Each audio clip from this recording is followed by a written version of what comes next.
Hello बच्चों, let's read the question. The question says the port of Surat declined by the end of the 18th century.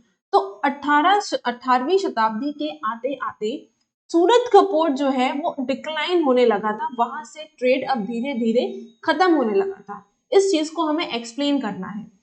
A vibrant sea trade was being operated through the Surat ports, जो कि Gujarat coast में है, which connected India to the Gulf and Red Sea port.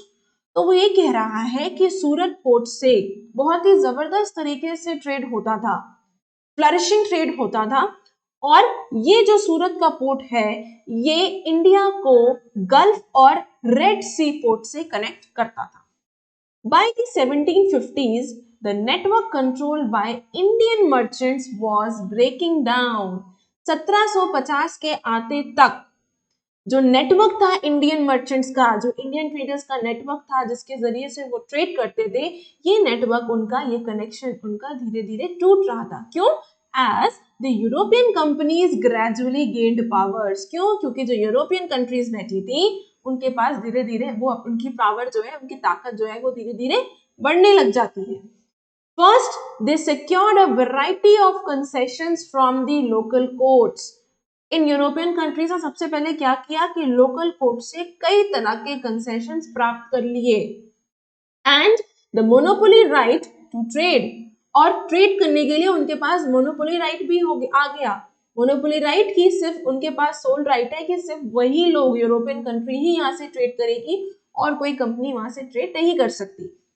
The credit that has financed the earlier trade, वो जो loan दिया जाता था merchants को, ट्रेडर्स को, जिससे कि ये ट्रेड चलता था, was almost finished. ये भी खत्म पे हो रहा था. क्यों? क्योंकि यूरोपियन कंट्रीज आ गई थी, कंसेशंस उनको मिल गए थे, मोनोपोली राइट आ गया ट्रेड का. तो ये जो इंडियन कंपनीज थी जो यहाँ सूरत के पोर्ट से ट्रेड कर रही थी, ये धीरे धीरे बैठने लगी थी.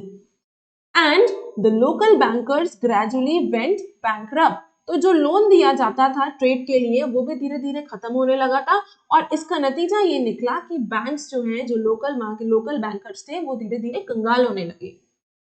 This resulted in the decline of old port of Surat.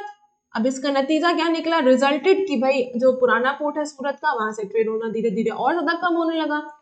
In the last year of the 17th century, 17th century के आखिर के सालों में, the gross value of trade that passed through the Surat port had been rupees 16 millions.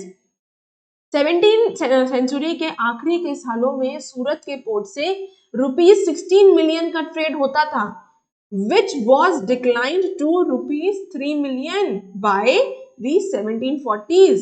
लेकिन 1740s में आते तक ये 16 मिलियन का ट्रेड 3 मिलियन पर आकर गिर गया. New ports of Bombay and Calcutta grown replacing the old ports.